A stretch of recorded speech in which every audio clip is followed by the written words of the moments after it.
नमस्कार, स्वागत है आपका बुलेटिन में। मैं हूं आपके साथ स्वीटी दीक्षित। चलिए रुक करते हैं खबरों की ओर।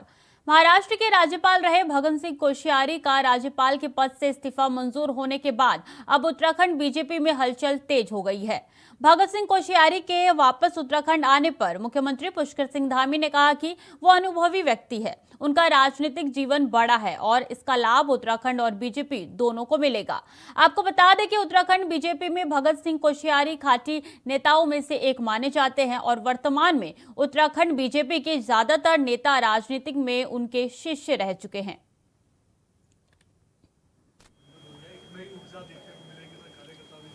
निश्चित रूप से उनका व्यापक अनुभव है, उसका लाभ मिलेगा सर। निश्चित रूप से उनका व्यापक अनुभव है, उसका लाभ मिलेगा सर।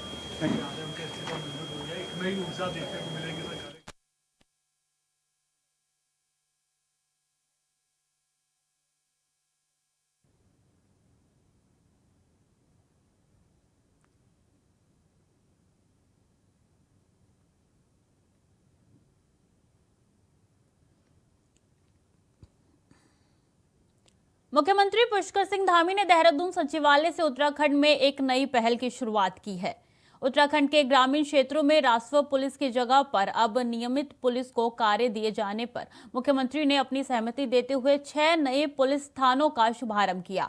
वर्चुअल रूप से किए गए इस कार्यक्रम पर सीएम धामी ने कहा कि हमारी कैबिनेट ने बहुत पहले ही ये निर्णय ले लिया था, जिसमें राजस्व पुलिस की जगह नियमित पुलिस की आवश्यकता थी।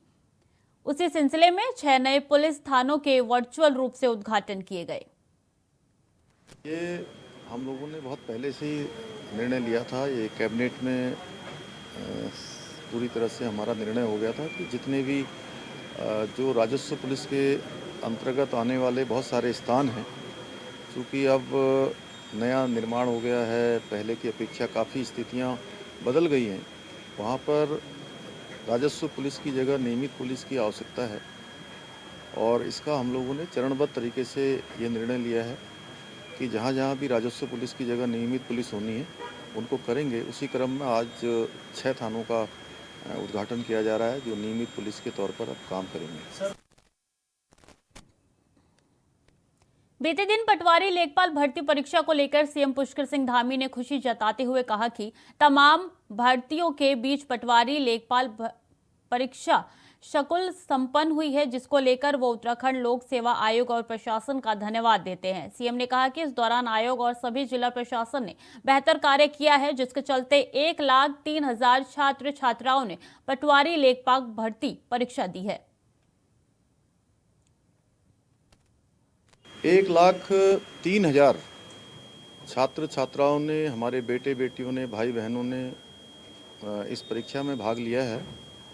मैं उन सभी को शुभकामनाएं देता हूं भविष्य के लिए और आयोग को भी, हमारे प्रशासन को भी, सभी को मैं बधाई देता हूं कि इतने सारे संदेहों के बीच में तमाम प्रकार के मनगढ़ंत जो चीज़ें उछाली जा रही थी, स्थिति को संदेहास्पद बनाने का भरसक प्रयास किया गया। उसके बावजूद भी आयोग ने जहां और प्रशासन ने सफलतापूर्वक शांतिपूर्ण तरीके से इस परीक्षा को संपन्न किया और 1,03,000 छात्रों ने इसमें भाग लिया, जो बहुत बड़ी बात है। कुछ लोगों ने कुछ भ्रांतियां फैलाने का भी प्रयास किया है।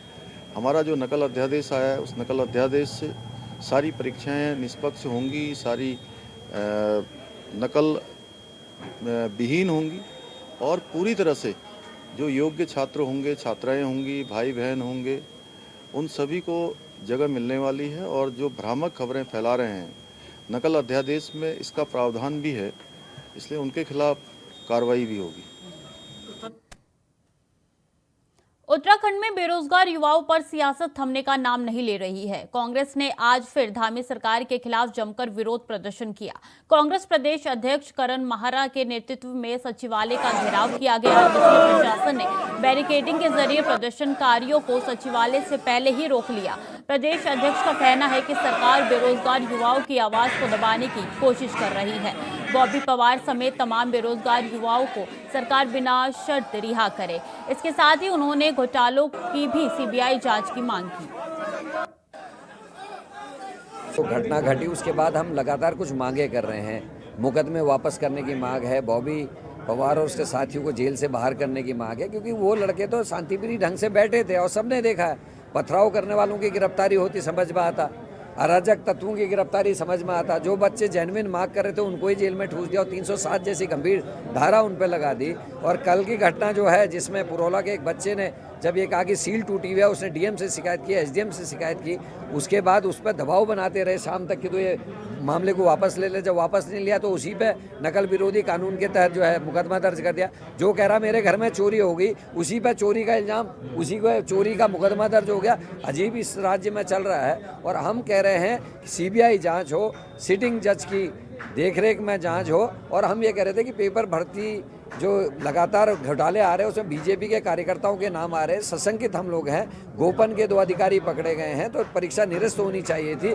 हो सकता है कि कल का पेपर का लैंड जो क्वेश्चन बैंक है वो लोगों के पास हो, ऐसी संभावना है, क्योंकि चतुर्वेदी के अंदर रहते हुए पेपर सेट हुआ है।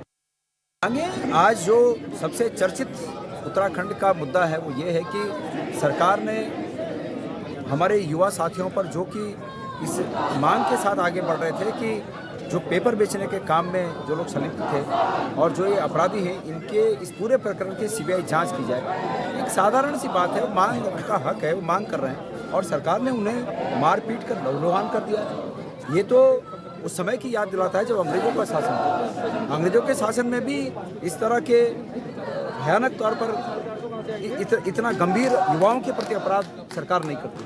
सरकार ने वो अपराध किया है। इसलिए हमारे NSUI के जो लोग हैं, वो हमारी छात्र विंग आज यहाँ पर सचिवालय घेराव का कार्यक्रम रखा। हम उन्हें समर्थन देने के लिए यहाँ तक आए हैं। सरकार को चेतना पड़ेगा। सरकार को जो युवा जिनको जेल में ठूस रखा है उनको तत्काल सरकार रिहा करे। खबर देहरादून से है, जहां कांग्रेस मुख्यालय के बाहर NSUI के गुट आपस में भिड़ गए। मौके पर पुलिस ने पहुंचकर मामला को शांत कराया। आपको बता दें कि बेरोजगार युवाओं पर हुए लाठीचार्ज के विरोध समेत कई मुद्दों को लेकर कांग्रेस का सचिवालय घेराव का कार्यक्रम था। देहरादून में प्रदर्शन को लेकर पहुंचे NSUI के राष्ट्रीय अध्यक्ष नीरज कुंदन का एक गुट ने विरोध शुरू कर दिया। थोड़ी देर में मामला बढ़ गया और NSUI के 2 गुटों में मारपीट शुरू हो गई। पुलिस ने किसी तरीके से हंगामे को शांत कराया। दोनों गुट लड़ते लड़ते बीच सड़क पर जा पहुंचे, जहां पुलिस ने किसी तरीके से मामले को शांत कराया। दोनों गुटों में हुई इस मारपीट ने कांग्रेस की फजीहत करा दी।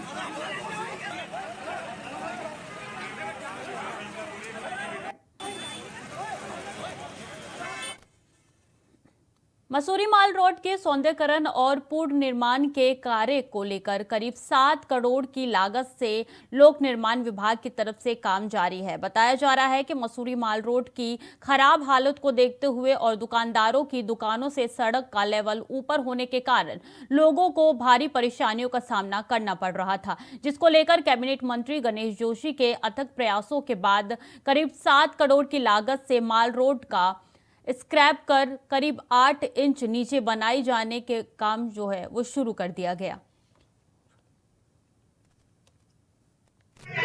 8 इंच इस सड़क को और नीचे खुदना है, तब जाकर के ये सड़क बनेगी। क्योंकि इसके पीछे उद्देश्य था कि जो दुकानदारों के यहाँ पानी जा रहा है सड़क के माध्यम से, कि दुकानें नीचे हो गई, सड़क ऊपर हो गई है, तो तब ये एस्टिमेट इतना बड़ा बना था कि सड़क को नीचे खोद करके जो है दुकान से इसको 4 इंच रखा था।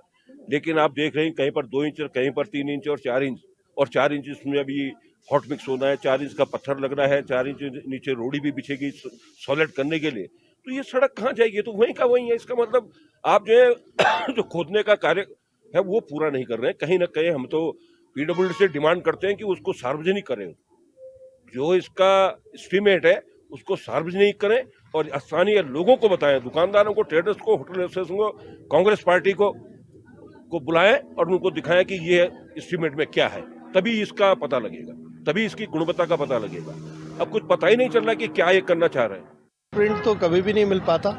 RTI में हर चीज़ लेना संभव नहीं है। हर एक को ये लगता है कि आप उसके काम में रुकावट डाल रहे हो। कहना मैं सिर्फ ये चाह रहा हूँ कि आपको मालूम है सामंजस्य नहीं है। जब हम लोग एक महा हड़ताल पर सारे department, water works, electricity department, city board और एजेंसी, सबको अपना हक मांगने का अधिकार है। जब हम महा हड़ताल के लिए सब एक होकर जा सकते हैं किसी एजेंसी के विरुद्ध, तो हम लोग कंटिन्यूटी में क्यों नहीं अपने शहर को सजा सकते? माल रोड बनेगी, दिन में बनेगी, रात में बनेगी, कूड़ा कब उठेगा, ये सब बातें होनी चाहिए। कोई पीडब्ल्यूडी का एक्शन आ जाए, नगर पालिका का अध्यक्ष आ जाए, ट्रेडर्स से कुछ लोग आ जाएं, होटल से कुछ लोग बैठ जाएं, आप लोग बैठ जाओ और हम लोग ये देखें कि हमारा शहर को रोड चाहिए तो कौन सी चाहिए, क्या उसकी प्लिंथ हो, क्या उसका लेवल हो, कब तक वो तैयार हो जाएगी। इस पर लेयर डाला जाता, ओवरले किया जाता था, लेकिन ओवरले करने से दुकानों के लेवल जो नीचे हो जा रहे थे, उनको एक परेशानी को देखते हुए एक मिलिंग जो एक टेक्नोलॉजी है उसका उपयोग करते हुए शॉप। जमीयत उलेमा हिंद के प्रमुख मौलाना अरशद मदनी के बयान पर मचे विवाद को लेकर धर्मनगरी हरिद्वार के संतों की ओर से अखाड़ा परिषद में खासा आक्रोश देखने को मिल रहा है। अखाड़ा परिषद के अध्यक्ष श्री महंत रविंद्रपुरी ने उन संतों को भी सामाजिक बहिष्कार की चेतावनी दी जो दिल्ली में हुए उस मदनी के बयान पर हिस्सा थे, जिसमें मदनी ने विवादित बयान दिया। इसके अलावा भी कई संतों ने इसका विरोध जताया और मदनी को माफी मांगने के लिए कहा।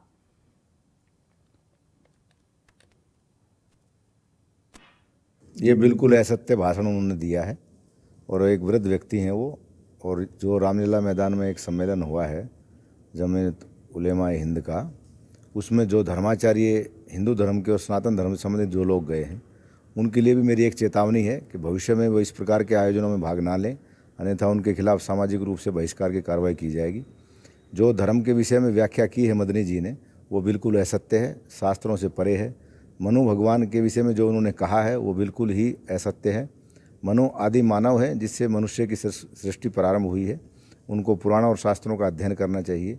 लोकेश मुनि जी को मैं धन्यवाद देता हूं जिन्होंने उसका बहिष्कार किया और उन्होंने कहा कि शास्त्रार्थ करने के लिए मैं चुनौती देता हूं। अखिल भारतीय अखाड़ा परिषद की तरफ से जो साधु उसमें शामिल हुए हैं उनके लिए पुनः एक बार मेरी चेतावनी है कि भविष्य में इस प्रकार के आयोजनों से अपने आप को दूर रखें। हम सब की मान्यता जिनके प्रति है, उनकी भी इतनी आयु है। उस समय ना तो ईसाई थे ना मुसलमान थे, केवल इस देश में हिंदू थे। और पूरे विश्व में भी अगर हम देखते हैं, कुछ लोग सूर्य की उपासना करते हैं, कुछ लोग अन्य उनकी उपासना पद्धति हो सकती है, लेकिन ये इस प्रकार के बेतुके के बयान देकर पूरे संसार की एक प्रकार से मजाक का पात्र बनना, ये इन लोगों को शोभा नहीं देता है। इनको थोड़ा अध्ययन करने की आवश्यकता है। हिंदू धर्मावलंबी, क्योंकि सहिष्णु हैं सब लोग, इस देश में रहने वाले प्रत्येक व्यक्ति का हम सम्मान करते हैं और सभी धर्मगुरु अपनी अपनी उपासना पद्धति का पालन करते हैं। वो करते रहे, हमें कोई आपत्ति नहीं है, लेकिन जो तथ्य है उनको तोड़ मरोड़ कर पेश न किया जाए। ये दोनों मदनी बंधुओं की बात सुनी। आप कल्पना करिए, ये सत्ता के लोग आखिर इन दोनों को गिरफ्तार क्यों नहीं कर रहे हैं। एक साक्ष्य बता दे, जब इस्लाम हिंदू धर्म से पुराना है, जहां तुम्हारी मस्जिदें खुदती हैं वहां मंदिरों के साक्ष्य मिलते हैं। दिमाग खराब हो गया है। आखिर देखो, सरतन से जुदा तुम ही नहीं जानते हो, जब भी हमारे धर्म के ऊपर हमला हुआ है, हमने मुगलों का नरसंहार किया, हमने गोरियों का नरसंहार किया, हमने चंगेजों का नरसंहार किया। अब तुम्हारा बाकी है। मैं सावधान कर रहा हूं कि तुम सावधान होकर के जो तुमने मंच से, जमीयत उलेमा हिंद के मंच से धर्म का अपमान किया है, यदि तुम माफी नहीं मांगे तो चलना दुभर कर देंगे तुम्हारा। उत्तराखंड पीसीएस मुख्य परीक्षा को लेकर अपर मुख्य सचिव राधा रतूड़ी से सचिवालय में सफल अभ्यर्थियों के एक प्रतिनिधि मंडल ने मुलाकात की। अभ्यर्थियों ने सचिव से निवेदन किया कि 23 और 26 फरवरी के बीच आयोजित उत्तराखंड लोक सेवा आयोग की मुख्य परीक्षा समेत आगामी सभी परीक्षाएं आयोग की तरफ से जारी किए गए समय पर ही करवाई जाए, ताकि राज्य में युवाओं का मनोबल ना टूटे। देश के सबसे सख्त नकल विरोधी कानून उत्तराखंड प्रतियोगी परीक्षा अधिनियम 2023 को राज्य में लागू करने के लिए अभ्यर्थियों ने राज्य सरकार और मुख्यमंत्री पुष्कर सिंह धामी का आभार व्यक्त किया है।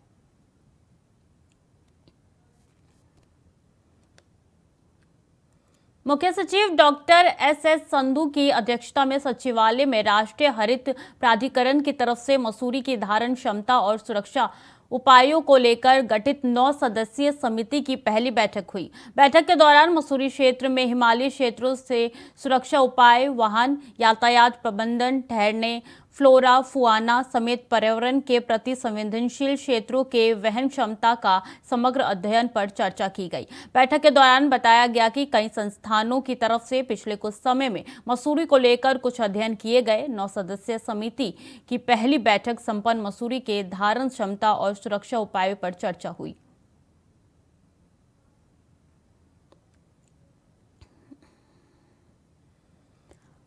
आंकड़े बताते हैं कि देवभूमि में 1000 से ज्यादा मदरसे चल रहे हैं, लेकिन मदरसों में धार्मिक शिक्षा के नाम पर क्या पढ़ाया जाता है, इस पर लगातार सवाल खड़े होते रहे हैं। वहीं सरकार अब मदरसों को हाईटेक करने और शिक्षा प्रणाली में सुधार लाने के लिए लगातार काम कर रही है। अल्पसंख्यक मंत्री चंदन रामदास ने विधानसभा में एक समीक्षा बैठक की।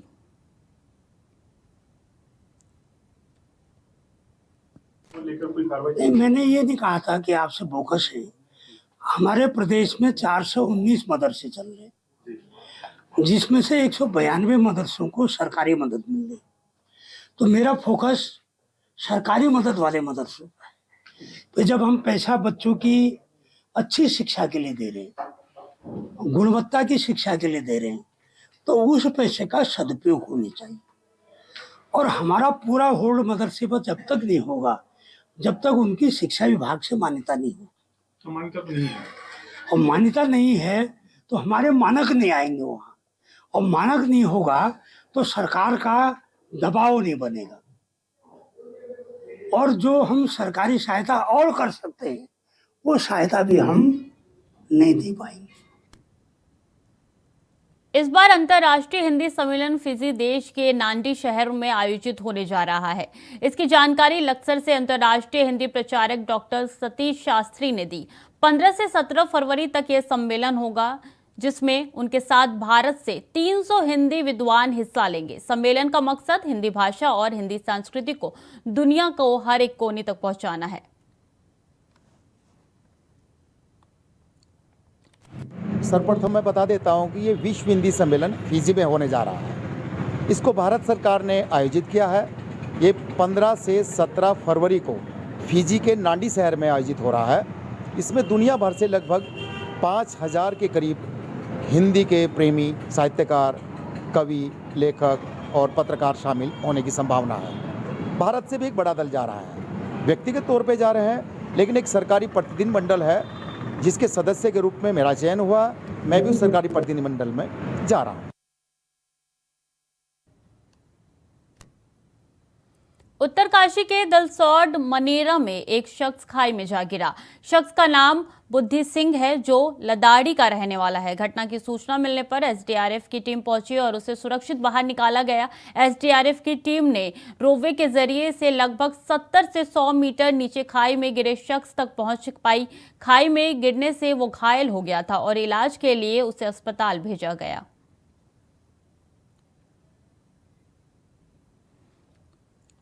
देहरादून के शक्ति नहर ढीलीपुर में डूबे युवक का शव एसडीआरएफ ने बरामद कर लिया। एसडीआरएफ डीप ड्राइविंग टीम की तरफ से कई संभावित जगहों की गहन सर्चिंग के बाद इस शव को बरामद किया गया, जिससे अग्रिम कार्रवाई के लिए जिला पुलिस के हवाले कर दिया गया। आपको बता दें कि मृतक की उम्र 24 साल है, जो राजावाला गांव का रहने वाला था।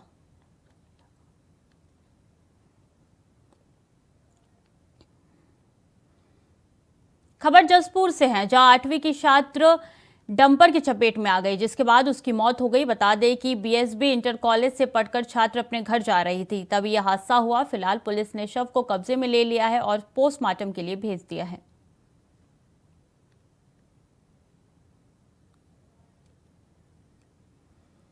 कोसी नदी में अवैध खनन रोकने गई वन विभाग की टीम पर कुछ खनन माफियों ने दबंगई दिखाते हुए जमकर पथराव किया।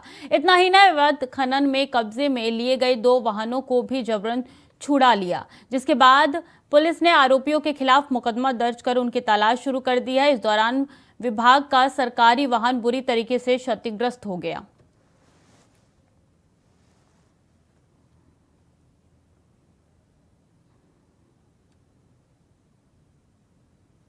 जसपुर के तीर्थनगर क्षेत्र में इंटरमीडिएट स्कूल न होने के कारण बच्चों की पढ़ाई बर्बाद हो रही है। बच्चों का भविष्य बर्बाद हो रहा है। ऐसे में जसपुर के लोगों ने अपने सांसद और केंद्रीय मंत्री अजय भट्ट से तीर्थनगर में इंटर कॉलेज बनाने की मांग की, जिस पर अजय भट्ट ने प्रदेश के शिक्षा मंत्री से मामले में पत्र लिखकर इंटर कॉलेज बनाने का आश्वासन दिया है।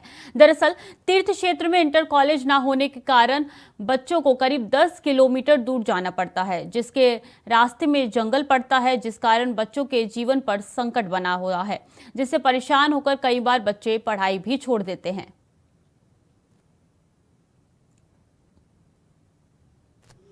यहाँ पे हमारे जंगली जानवरों का भी खौफ बना रहता है, क्योंकि जंगल का रास्ता है और रास्ता भी हमारा क्या नाम जी की कच्चा रास्ता है।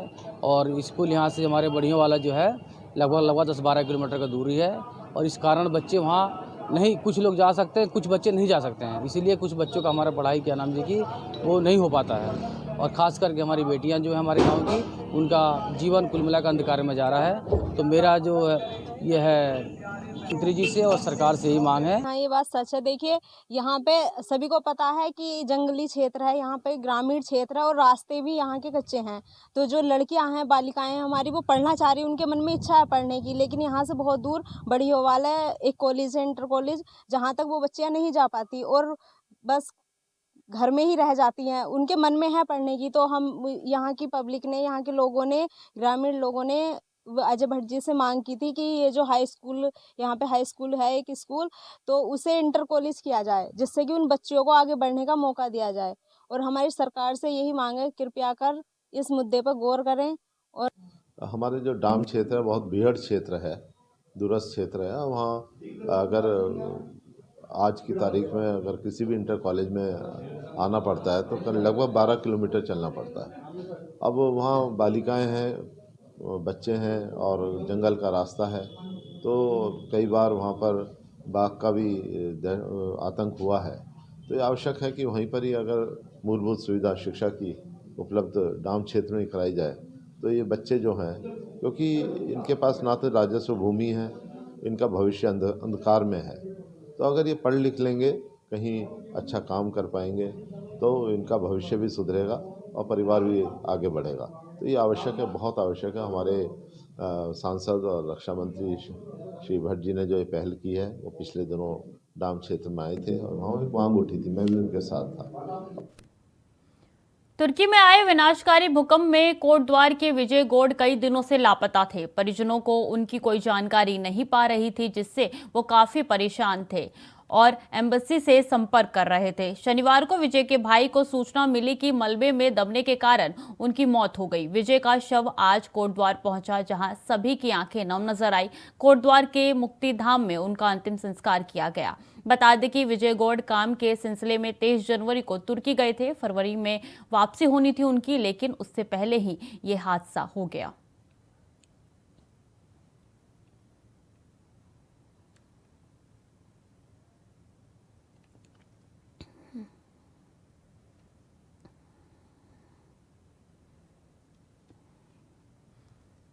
पेपर लीक की सीबीआई जांच की मांग को लेकर बेरोजगार युवा अभी भी सड़कों पर है, जिससे अब देहरादून बार एसोसिएशन का वार्षिक चुनाव जहां प्रभावित हो रहा है। ऐसे में सुरक्षा के लिहाज से देहरादून में धारा 144 लगा दी गई है।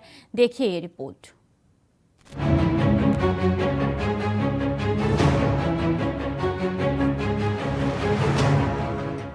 उत्तराखंड में पेपर लीक की सीबीआई जांच की मांग को लेकर अभ्यर्थी अभी भी सड़कों पर है। लेकिन पहले जहां राजधानी देहरादून के गांधी पार्क में युवा धरना दे रहे थे, तो वहीं अब इनका स्थान बदल गया है।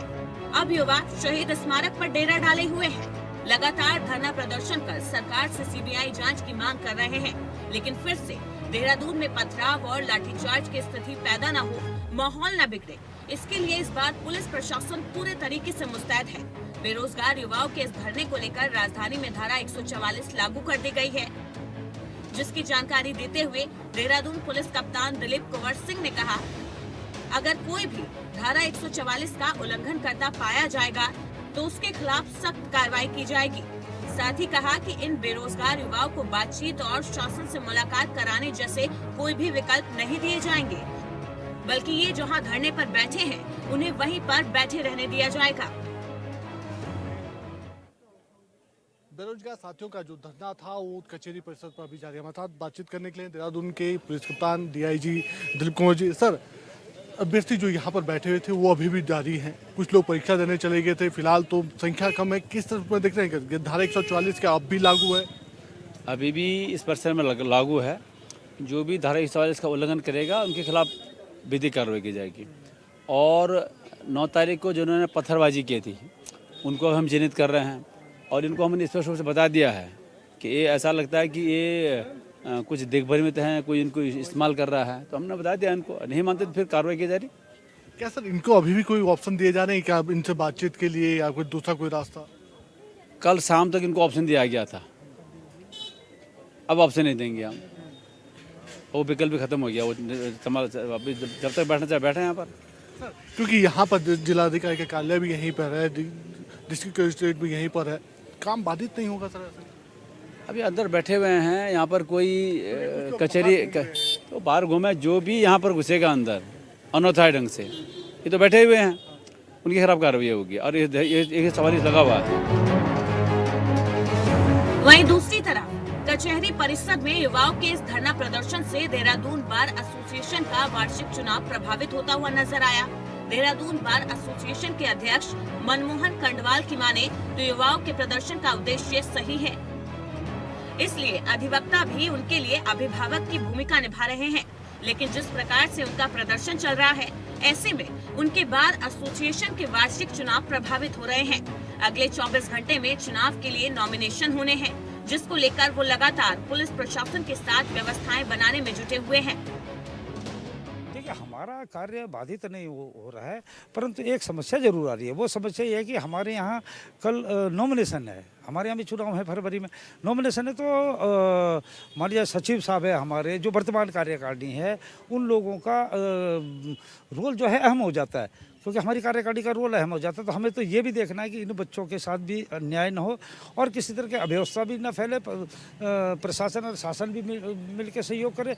वो हमारे लिए दिक्कत हो रही है। तो हम तो किसी मतदाता के पास ये भी नहीं कह पा रहे कि हम चुनाव लड़ रहे हैं या वोट मांग रहे हैं। तो आज सबसे ज़्यादा समस्या हमारे सचिव साहब को भी हो रखी है, हम लोगों को भी हो रखी है, पूरी कार्यकारिणी को ये समस्या भी हो रखी है, क्योंकि हम सुबह से इन्हीं कामों में आज लगे हुए हैं कि ये बच्चे एक जगह बैठ जाए सारे, और हमें इनका भविष्य के बारे में भी सोचना है, बच्चों के बारे में, भविष्य के बारे में, कि इन पे अनावश्यक कोई मुकदमे दर्ज ना हो, इनके खाने की व्यवस्था, ठहरने की व्यवस्था, कोई अड़चन तो नहीं आ रही, कोई दिक्कत तो नहीं आ रही, कि बच्चे तो हमारे ही समझो ये कि हमारे बच्चे हैं, क्योंकि हमारी तो एक उम्र भी इस हिसाब से है कि हम इनके संरक्षक के तौर पर ही सही, तो हम उनका भविष्य भी देखें।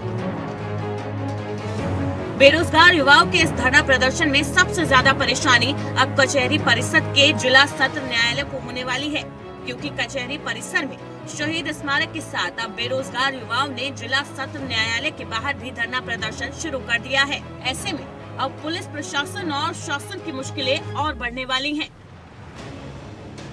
देहरादून के पुलिस कप्तान हैं, उन्होंने साफ तौर पर कहा है कि कल देर शाम तक एक विकल्प जरूर अभ्यर्थियों को यहाँ पर दिया जा रहा था, ताकि उनकी बातचीत हो सके या सुलह का कोई रास्ता यहाँ पर निकाला जा सके, उनका धरना प्रदर्शन जो चल रहा है वो समाप्त किया जा सके। लेकिन अब किसी प्रकार का कोई विकल्प नहीं है, जो लोग अंदर बैठे हैं वो अंदर ही रहेंगे, किसी भी रूप से अनाधिकृत रूप से किसी और व्यक्ति को भी यहाँ नहीं घुसने दिया जाएगा, क्योंकि धारा 144 शहीद स्मारक के उसके आसपास परिसर में लग चुकी है। ऐसे में समझा जा सकता है कि अभ्यर्थियों की जो परेशानियाँ और बढ़ने वाली है, जो सरकार प्रशासन की जो चुनौतियाँ वो भी और बढ़ती हुई नजर आएंगी। कैमरामैन हसना साथ अभय केंतुरा, इंडिया वॉइस, देहरादून। अभी के लिए खबरों में इतना ही, बाकी खबरों के लिए बने रहिए इंडिया वॉइस के साथ।